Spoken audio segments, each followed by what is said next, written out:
sallallahu ala Muhammad sallallahu alaihi wasallam sallallahu ala Muhammad sallallahu alaihi wasallam sallallahu ala Muhammad sallallahu alaihi wasallam sallallahu ala Muhammad sallallahu alaihi wasallam anta syamsun anta badrun anta nurun fawqa nurin anta syamsun anta badrun anta nurun fawqa nurin anta iksirun wa ghallim anta misbahu suduri mari sallallahu Muhammad sallallahu alaihi wasallam sallallahu ala Muhammad sallallahu alaihi wasallam ya habibi ya Muhammad ya arusal khafiqaini ya habibi ya Muhammad ya arusal khafiqaini ya muayyad ya mumajjad ya imam al-qiblataini mari sallallahu ala Muhammad sallallahu alaihi wasallam sallallahu ala Muhammad sallallahu alaihi wasallam Allahumma salli wa sallim wa barik alaihi. Assalamualaikum warahmatullahi wabarakatuh.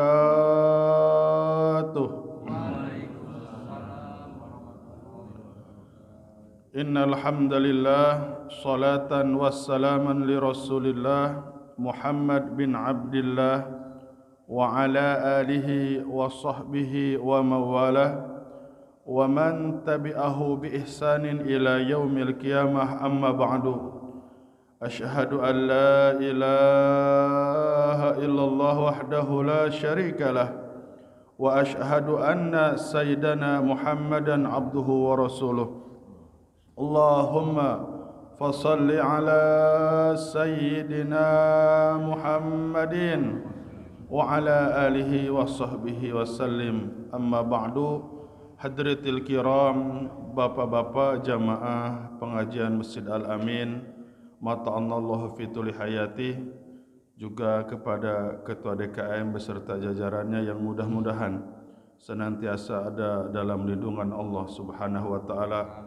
Para guru yang mudah-mudahan senantiasa istiqomah, kita doakan mudah-mudahan guru-guru kita semua mendapatkan inayah, mendapatkan nur cahaya ilmu yang mereka manfaatkan, yang kita serap. Mudah-mudahan Allah jadikan kita bersama guru-guru kita, terutama yang mengajar di masjid yang mulia ini, Allah satukan nanti di surganya Allah Subhanahu wa taala. Maka di sini nasihat demi nasihat dari baginda Rasulullah sallallahu alaihi wasallam, bagaimana pintu langit dibuka, pintu surga yang dibuka.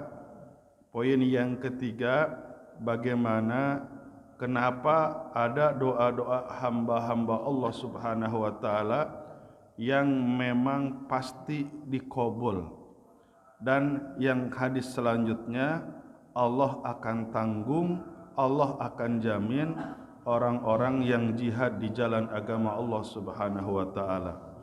Hadis yang pertama, riwayat Al-Imam Tabrani, tuftahu abwabus samai, seluruh pintu langit dari mulai langit pertama sampai langit ketujuh itu dibuka oleh Allah. Bapak-bapak, ketika kita melihat langit yang warnanya biru, itu bukan langit. Ketika kita mendengar itu langitnya biru, itu bukan langit. Itu adalah batas daripada pandangan kita. Jadi batas pandangan kita ya seperti itu. Langit itu dari mulai permukaan bumi sampai ke atas langit itu perjalanan 500 tahun. Dan langit yang pertama Allah ciptakan daripada ombak yang bergelombang. Dari langit yang pertama sampai yang langit yang kedua itu perjalanan 2000 tahun. Itu Allah ciptakan daripada min marmaratin bayda, daripada marmer yang berwarna hitam. Dari langit yang pertama sampai langit yang kedua min hadid, Allah ciptakan daripada besi.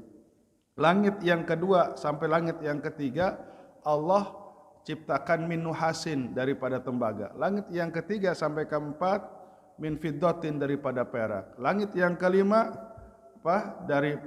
daripada ada disebut perunggu ya. Langit yang kelima daripada emas. Langit yang keenam daripada intan. Langit yang ketujuh min yaqutin lulu'atin hamro'a, daripada intan lu'lu' yang berwarna merah. Di atas langit itu ada 70 dinding cahaya penghalang sampai baru nyampe Sidratul Muntaha. Itu dibuka sampai ke sana. Maka seperti apa doa-doa yang bisa menembus seperti tadi itu? Ketebalannya, kejauhannya. Yang pertama, watustajabu du'a'u fi arba'ati mawati'a. Ada 4 kelompok, ada 4 golongan yang doanya bisa tembus tadi itu. Kejauhan, ketebalan seperti apa itu langit. Indal tiqa'is sufufi fi sabilillah, ketika kita bertemu dengan orang-orang kafir pada waktu berperang, campuh perang, yaitu saling membunuh, tapi membunuhnya memang atas ridhonya Allah. Di situ pintu langit dibuka. Ketika memang ibtigha'a wajhillah, dia benar-benar berperang melawan kafirnya karena Allah, bukan karena politik atau ingin dibilang hebat, maka yakin tidak pun, bukan saja dia masuk surga, tidak akan pernah ditanya oleh malaikat munkar wa nakir, yashhadu ilal jannah, sebelum meninggal Allah sudah perlihatkan surga. Jadi bapak-bapak, inda sufufi fisabilillah, orang yang meninggal syahid itu sebelum meninggal itu sudah diperlihatkan surga. Kenapa? Kan pengen mati syahid, pengen mati syahid. Bagaimana enggak nikmat? Sebelum nyawa lepas surga sudah diperlihatkan. Itu bedanya orang mati syahid. Tuh, itu pintu langit dibuka. Wa inda nuzulil ghais, ketika turun hujan.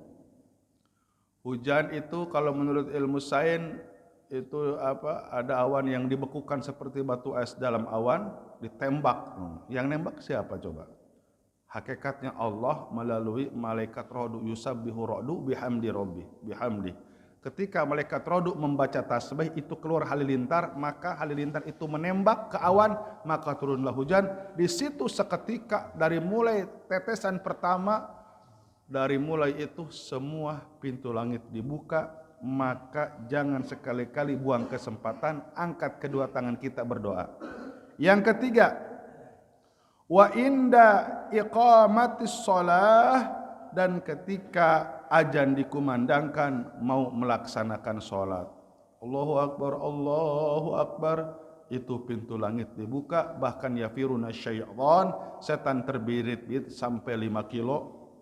Wa inda ru'yatul Ka'bah, masya Allah, dan ketika melihat Ka'bah. Jadi mohon maaf, saya habis acara manasik, ada berapa acara. Jadi bapak-bapak begini, kemarin ada yang nanya, Kang, itu kan selain daripada ini TPD sangkut paut, mungkin belum sampai pemahamannya, itu musyrik enggak katanya mencium hajar aswad. Waduh, ada yang nanya gitu. Oh, berarti pemahamannya masih jauh. Baik, kata saya gini, di dalam hadis baginda Rasulullah SAW, kata baginda Rasul, innal hajarul aswad ayna yaqutani wa aynani huwa hajarun minal jannah. Baginda Rasul sampaikan dalam kitab Ihya Ulumuddin bahwa hajar aswad itu punya 2 mata, walisanani, punya 2 lisan, daripada intan yakut yang diambil daripada surga. Fayustalamu, ketika kita istilam ke hajar aswad, maka nama kita, orang tua kita akan direkam di situ, dan nanti itu akan membela ketika kita nanti di yaumil kiamah. Bapak-bapak yang udah umroh, ketika kita istilam ada masalah nanti di yaumil kiamah, itu hajar aswad bersaksi, insya Allah akan menolong. Gitu kan, Bismillahi Allahu Akbar, trek cekrek, kayak kepoto tuh, Bismillahi Allahu Akbar, kerekam lagi cekrek gitu, kalau ibarat foto. Terus masalah mencium, memang begini, Sayyidina Umar pernah berkata, wahai hajar aswad, engkau adalah batu, la yadurru wa la yanfa, enggak ada madarat, enggak ada manfaat. Andai saja baginda Rasul itu tidak menciummu, maka aku pun tidak akan mencium. Tapi belum selesai itu perkataan Sayyidina Umar. Disanggah oleh siapa? Disanggah oleh Sayyidina Ali. La laisa kadzalik wahai Umar, bukan seperti itu. Wa innal hajar aswad yadurru wa yanfa, kata Sayyidina Ali. Hajar aswad bisa memberi manfaat, bisa menolak madarat. Kenapa? Itu tadi hadisnya. Saya mendengar dari baginda Rasulullah SAW. Itu asbabul wurud. Innal hajar aswad, sesungguhnya hajar aswad punya 2 mata, punya 2 lisan, diambil daripada batu surga, dan nanti akan menolong kita.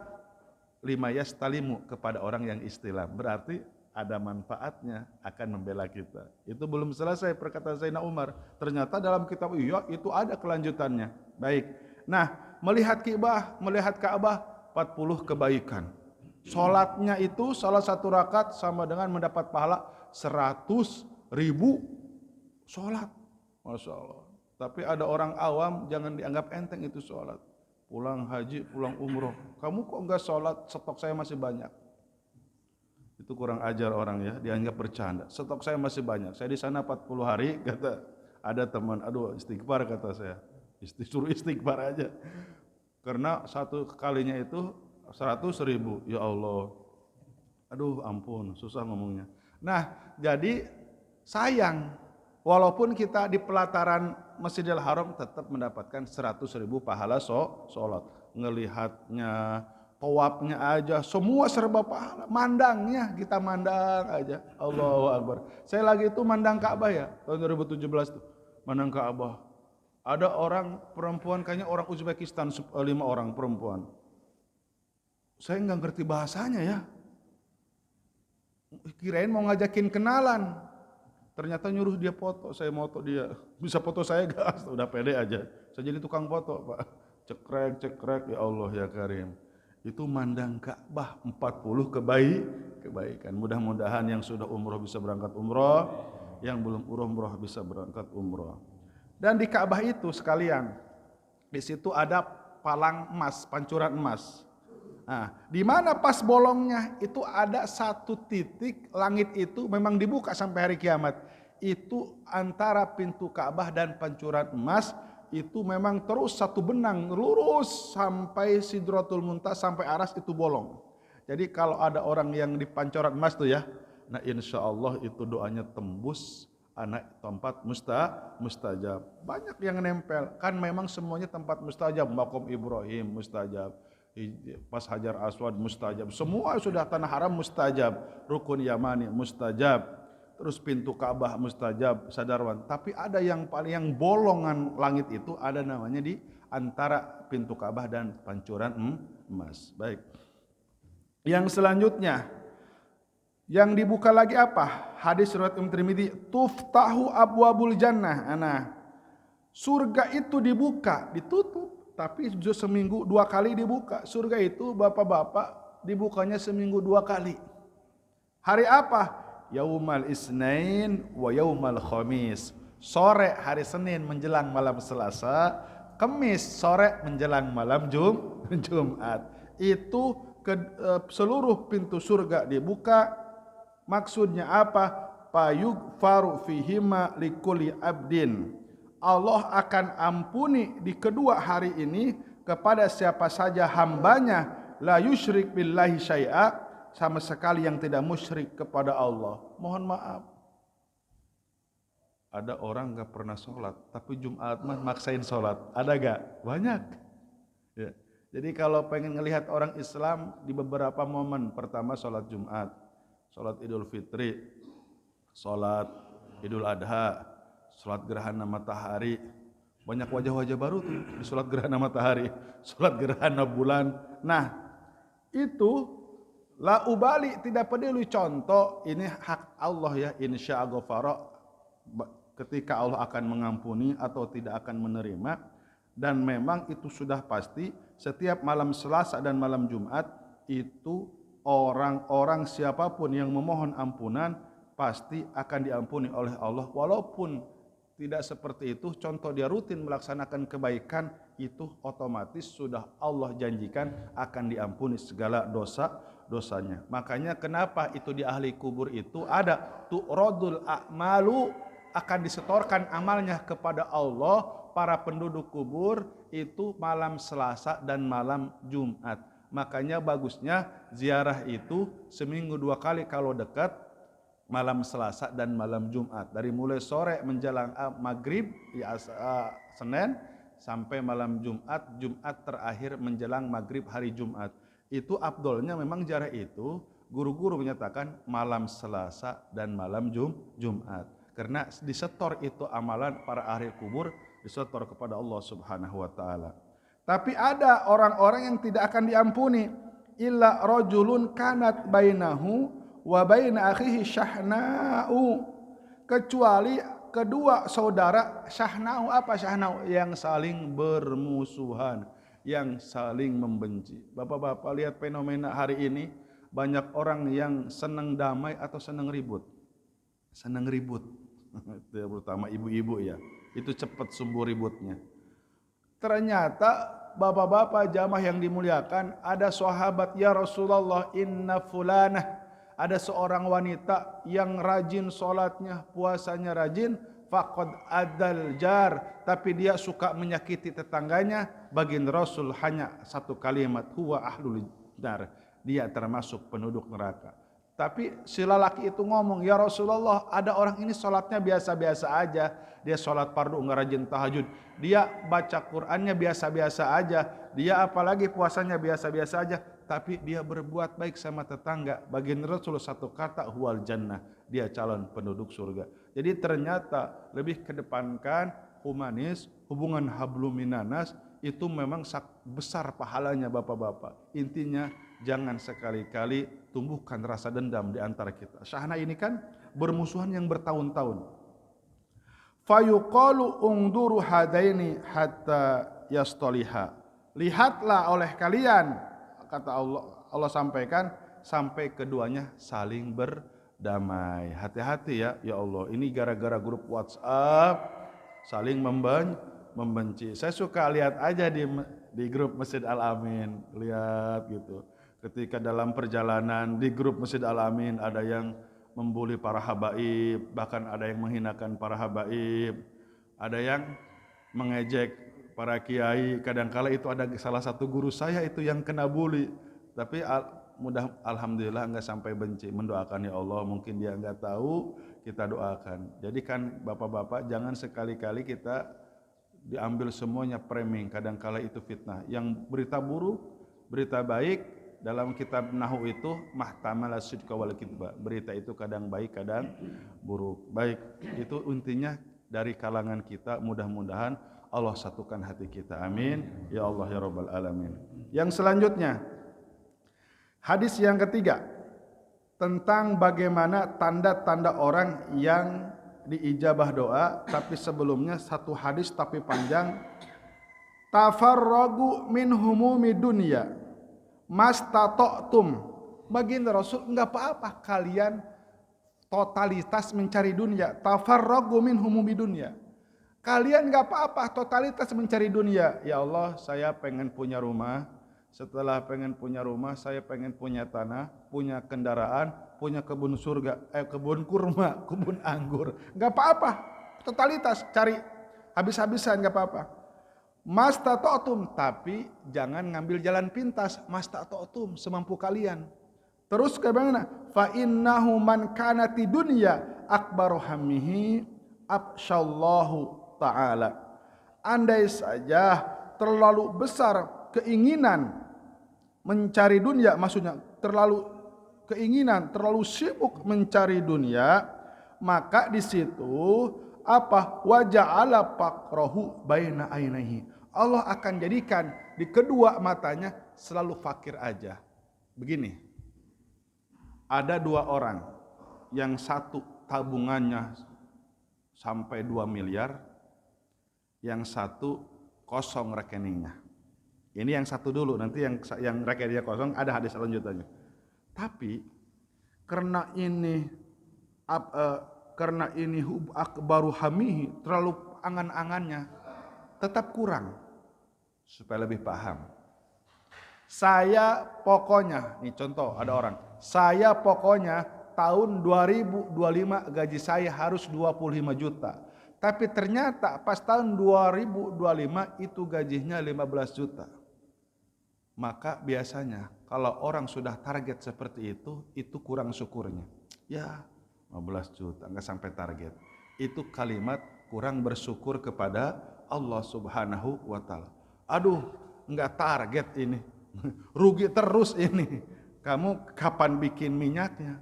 Itu minyak yang digali borikel itu dari Allah Subhanahu wa Ta'ala. Kita ngolah. Kita mah sebetulnya yang perusahaan itu yang ngambil minyak, tinggal syukurnya, tinggal ngambilin doang. Alat itu lebih daripada untung. Kenapa banyak korupsi? Kenapa banyak maling? Karena sama sekali tidak bersyukur atas nikmat yang telah Allah berikan. Makanya waja'ala faqrahu baina ainihi. Itu para menteri, salah satu kasus kemarin menteri agama itu kan gajinya gede pasti. Kenapa sampai korupsi hampir 1 triliun itu dana haji? Karena waja'ala faqrahu baina ainihi, merasa kurang saja. Na'udzubillah, summa na'udzubillah. Itu salah satu tanda Allah cabut rahmat, Allah cabut nikmat daripada orang tersebut. Zalim. Banyak yang enggak berangkat ternyata dijual ke puroda. Na'udzubillah, summa na'udzubillah. Yang selanjutnya, wa man kanatil akhiratu akbaru hammihi jama'allahu ta'ala lahu amrahu wa ja'ala anhu fi qalbihi. Dan keadaan ada orang yang dunia akhirat di atas segala-galanya. Masya Allah. Jama'allahu ta'ala amrahu, Allah akan mudahkan segala urusannya.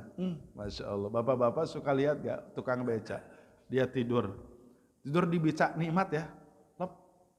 Tukang mohon maaf gojek online, tidur di atas setang, nikmat itu. Itu salah satu dikasih kenikmatan hati. Maksudnya apa? Ketika problem sehebat apapun, tapi akhirat tujuannya. Jadi secara kalkulasi, ketika kita sudah aman, risau, bisa menyelesaikan perkara yang besar, perkara yang kecil pasti bisa diselesaikan. Nah ada yang paling besar bapak-bapak, orang lupa apa? Yaitu perkara akhirat. Perjalanan masih jauh, padang mahsyar, mizan, sirat. Nanti ditanya, ada hisaban, ada kisos.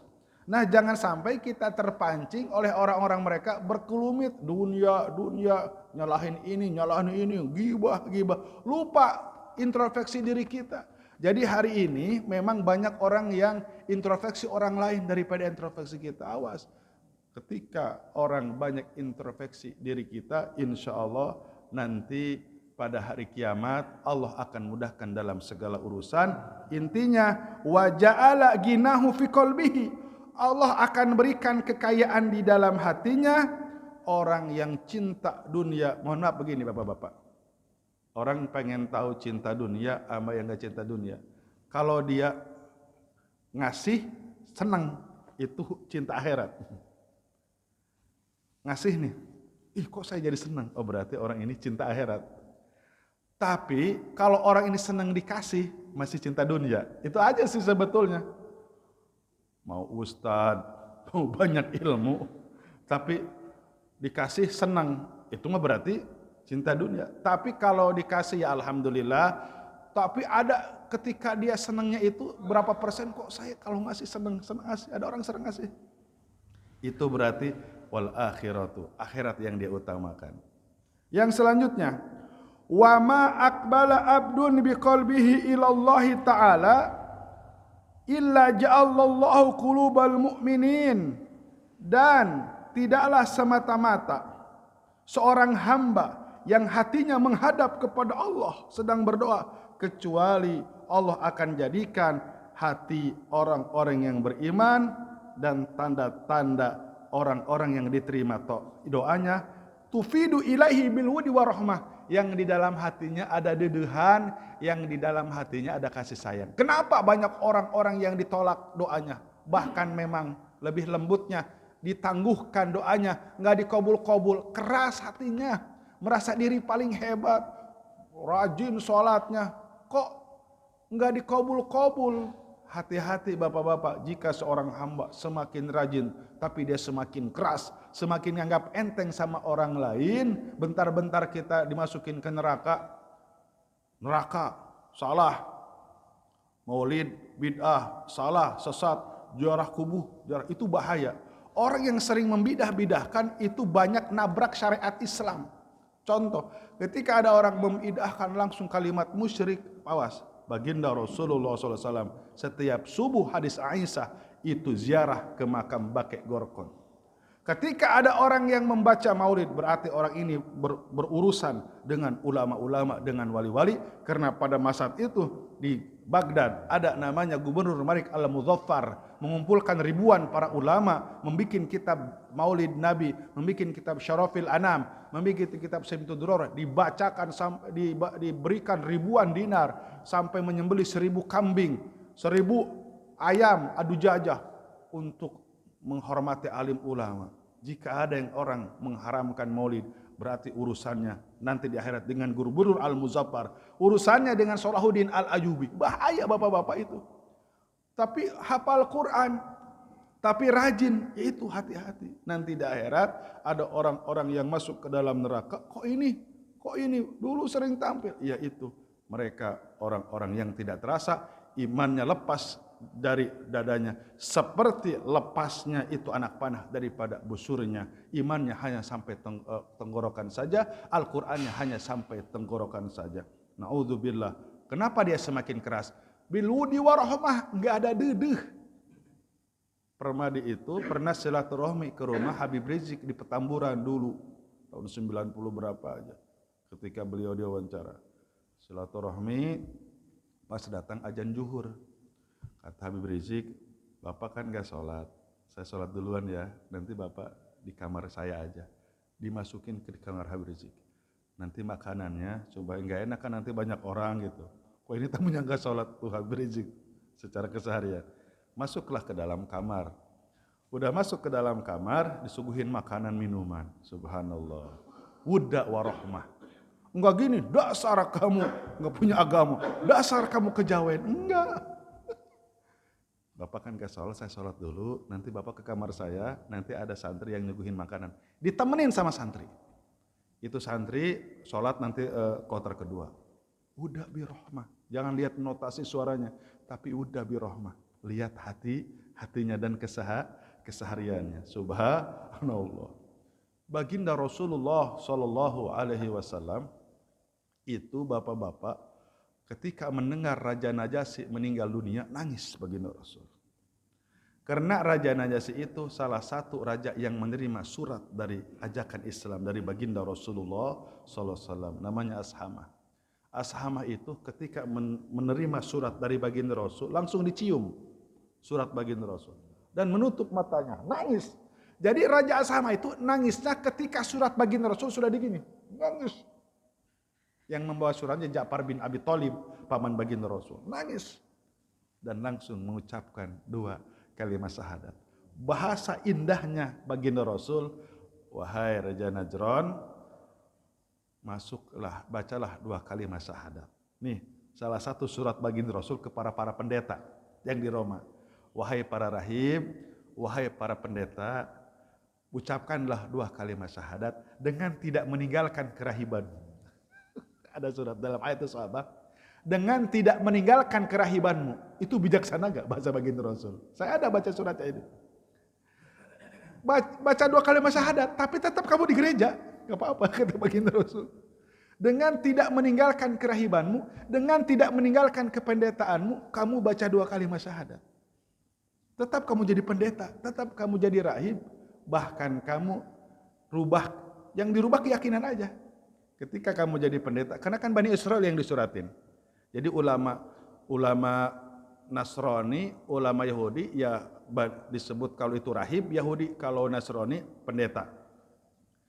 Kau baca 7 kalimat syahadat, bahkan kau dapat pahala 2. Pertama, iman terhadap kitab Taurat dan iman kepada Al-Quran. Iman kepada Nabi Musa, iman kepada baginda Rasulullah SAW. Iman kepada Injil, iman kepada Al-Quran, iman kepada Isa, iman kepada baginda Rasulullah SAW. Udah jadi pendeta aja. Tapi lepas kalung salibnya. Coba, itu bijaksana. Ashamah nangis. Ketika Ashamah masuk Islam, tapi rakyatnya nggak ada yang masuk Islam, nggak ada. Diberontak ya? Enggak, karena adil. Ashamah itu karena adil mensejahterakan rakyat, nggak diberontak. Hampir memang rata-rata itu orang kafir. Toleransi sudah berjalan, nangis. Yang nyolatin gaib siapa? Baginda Rasulullah Shallallahu Alaihi Wasallam, imamnya baginda Rasul. Yang kedua, salah satu hilimnya baginda Rasulullah Shallallahu Alaihi Wasallam banyak. Ketika ada orang yang penjinah muson yang sudah punya suami, punya istri, ini singkat cerita, ini kejadian di Madinah. Sayyidina Umar sempat nyela, dasar kamu. Padahal udah diranjam. Jadi kalau diranjam itu dikubur sampai leher, nanti suaminya dulu yang nimpugin, anaknya, pamannya, keponakannya, baru satu kampung sampai mati. Itu kata Sayyidina Umar sempat nyela. Apa kata baginda Rasul? Lau joyina, andai saja ditimbang seorang perempuan ini dengan seluruh kampung yang ada di Madinah, maka lebih asqalu, lebih berat amalan wanita ini yang diterima. Masya Allah, seketika langsung diangkat menjadi waliullah. Padahal diranjamnya karena berzina. Udah birahmah, dedeh. 2, banyak kisahnya. Sayyidina Umar itu udah menghalangi, ya Rasulullah jangan disolatin itu Abdullah bin Ubay, dia kan munafik. Sudah dalam Al-Quran disampaikan apa? Wa minan nasi may yaqulu amanna billah wa bil yaumil akhir wa ma hum bimumin. Siapa man itu? Wa minan nasi may, man itu mufrad mudzakkar ghaib khusus kepada Abdullah bin Ubay. Itu baginda Rasul dalam riwayat Imam Hakim tetap datang, dicium keningnya, bahkan gamisnya ditutupi. Andai saja enggak turun ayat wala tusolli ala ahadin minhum mata abada, disolatin itu. Karena turun ayat wala tusolli ala ahadin minhum mata abada wala tuqum ala qabri, enggak jadi disolatin. Hilim. Yang ketiga, dulu itu ada perawan yang sholat ke masjid aja. Sudah ada diatur perempuan itu lebih utama sholat di rumah. Tapi baginda Rasul senang ngelihat ini ada perempuan sholat aja ke masjid tiap hari. Tapi satu ketika itu perempuan nggak ada, ditanya, ada yang lihat kemarin nggak?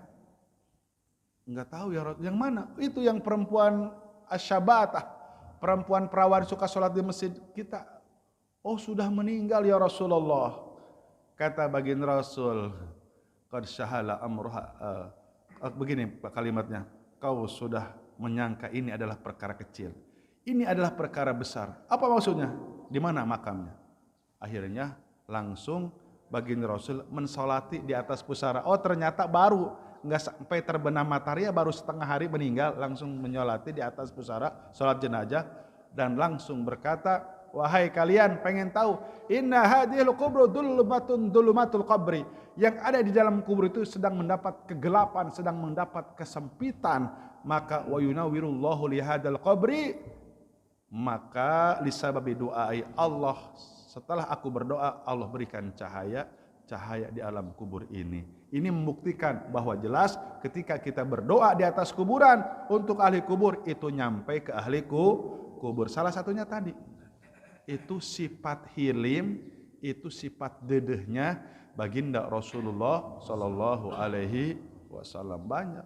Nah makanya ini nasihat buat saya, buat kita semua, bahwa salah satu tanda-tanda ahli surga itu yang disebut qalbun naqiyun, berusaha artinya lembut, hilim, pemaaf, banyak memaklumi. Kalau enggak hilim bapak-bapak, itu wahsi enggak diterima Islamnya. Baginda Rasul itu masih terluka sama wahsi. Gimana enggak terluka? Paman terbaiknya, paman yang paling dicinta ditumbak. Wahsi, Abu Sofyan, Hindun itu baca 2 kalimat syahadatnya ketika penaklukan kota Mekah 8 Hijriah. Tapi kata baginda Rasul, wahsi, kata wahsi, ya Rasul, kenapa setiap aku datang kau pergi? Jadi kalau wahsi datang pergi, lagi ngobrol, wahsi datang dicuekin pergi, nggak enak perasaan. Ya Rasulullah, kenapa setiap aku datang engkau pergi? Apakah kau masih menyimpan dendam? Kata baginda Rasulullah SAW, wahai wahsi, sesungguhnya Allah dan Rasulnya sudah menerimamu. Namun tolong jangan kau tampakkan wajahmu di hadapanku, karena setiap aku melihat wajahmu, aku masih terngiang pamanku Hamzah yang tercinta. Tolong, aku tidak benci kepadamu, tapi tolong setiap melihat wajahmu, aku terngiang pamanku Hamzah. Jadi baginda Rasul ngelihat, soalnya pada waktu perang Uhud itu tombak masuk tembus dari punggung sampai ke perut, melihat baginda Rasul, Hindun ngebelek dadanya, dicabut, jantung dimakan. Ngelihat itu baginda Rasul. Kalau bahasa kita, luka ini masih ada, tapi baginda Rasul kan gak ada luka hati, tapi bahasanya lembut. Kalau bahasa kita, saya masih sakit hati, tahu gak? Enggak. Jangan kau tampakkan wajahmu di hadapanku, karena ketika aku melihat, indah kan bahasanya, melihat wajahmu, aku selalu mengingat Hamzah. Itu bahasa tinggi. Kalau bahasa kita mah, aku masih luka. Ada. Ya, itu sifat hilim baginda Rasulullah SAW. Wa kana Allah Ta'ala, awas. Wa kana Allah Ta'ala bi kulli khairin ilahi asra'a. Maka keadaan Allah setiap kebaikan asra'a, pasti Allah akan cepat mengkabulnya. Yang penting wadi warahmah. Mana tingkatan dedeh itu? Tingkatan dedeh ini apa? Wayut imut to'am, orang yang sering makan. Terus wayusadiku, orangnya wabisyur atil furusatil awan, cepat nolong orang yang kesusahan. Itu salah satu dedeh hati. Contoh, ada orang, kan Sayyidina Umar itu kayak galak, kayak tegas. Tapi awas, Sayyidina Umar itu nggak pernah tega waktu jadi jahiliyahnya, nggak tega kalau ada orang yang kelaparan. Berantem emang kaya kan, itu kalau itunya kasih sama orang lapar. Nah itu salah satu contoh puncak orang yang dedeh itu, wayut imut to'ama ala hubbihi miskin wa yatima wa asyira, suka nolong orang yang lapar. Baik, udah. Hadis selanjutnya, 2 hadis lagi. Takaffalallahu liman jahada fi sabilihi la yakhrujuhu min baitihi illal jihada fi sabilihi. Allah akan tanggung orang yang berjuang di jalan agama Allah, tidaklah semata-mata dia keluar daripada rumahnya kecuali jihad di jalan agama Allah, wa tasdiqa kalimatihi, dan membenarkan apa yang diucapkannya. Begini, urutan jihad itu yang pertama perang. Yang kedua jihad itu thalabul ilmi, belajar. Mana orang-orang jihad kategorinya? Orang yang berperang melawan orang kafir. Guru itu mujahid, yang ngajar ilmu, ngajar agama, termasuk ngajar sekolah tapi Islam ya, Muslim. Terus yang belajar, mau pendidikan SMA, mau kuliah, mau mondok, itu juga jihad.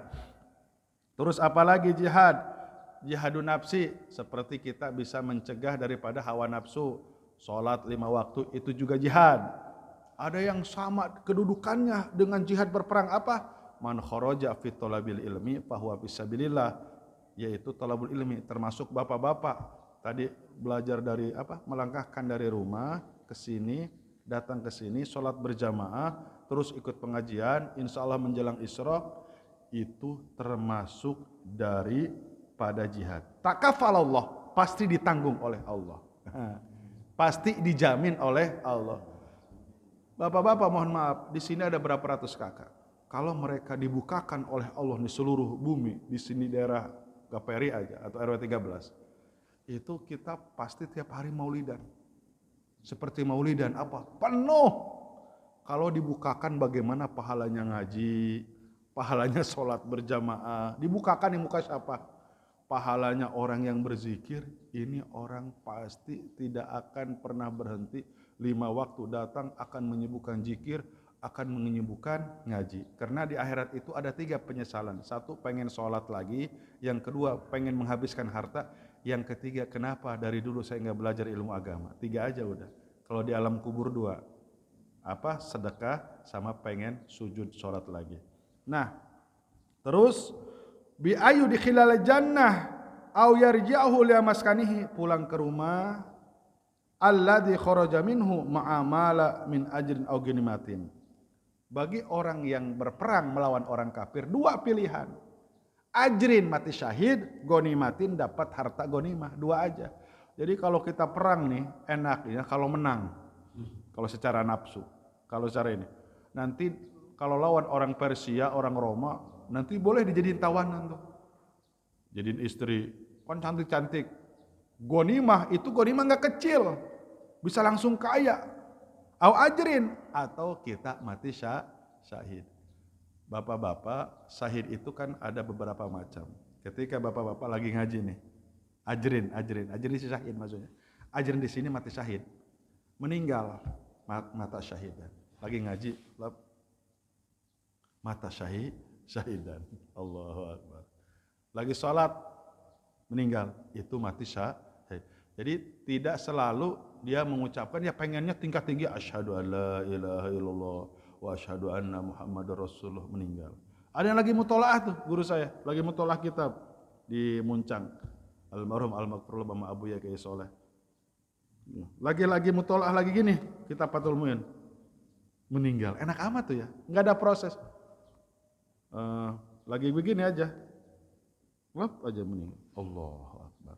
Jadi meninggal ujung itu bagaimana kebiasaan keseharian kita. Lagi main bola, tukang main bola ya meninggalnya lagi main bola. Tukang nyanyi ya lagi nyanyi. Gimana kebiasaan, betul gak? Nah, seperti itu. Yang terakhir hadis daripada baginda Rasulullah sallallahu alaihi wasallam. Ta'allamu minal ilmi ma syi'tum fa wallahi la tu'jaruna bi jam'il ilmi hatta ta'malu. Ta'allamu minal ilmi ma syi'tum, belajarlah ilmu sekehendak kalian. Fa wallahi, demi Allah, kata baginda Rasul, la tu'ajjaruna bi jam'il ilmi, Allah tidak akan memberikan pahala orang yang menuntut ilmu hatta ta'malu, sehingga orang itu mengamalkan ilmu tersebut. sehingga orang itu mengamalkan ilmu tersebut. Jadi ada memang diamalkan oleh diri sendiri, sekurang-kurangnya amalkanlah ilmu, jangan sekali-kali kita meninggalkan sholat. Jadi yang paling berat itu para alim ulama. Jadi alim ulama itu kalau ibarat amalan harus lebih tinggi, lebih rajin ibadahnya daripada jamaah atau santrinya. Sebab berat karena dia yang menyampaikan, dia yang mengucapkan. Itu saja yang bisa saya sampaikan. Mohon maaf atas segala kesalahan dan kekurangannya. Mari kita sama-sama tutup dengan kifaratul majlis. Subhanallah wa bihamdihi, subhanakallahumma wa bihamdika, asyhadu an la ilaha illa anta, astaghfiruka wa atubu ilaik. Assalamualaikum warahmatullahi wabarakatuh. Waalaikumsalam.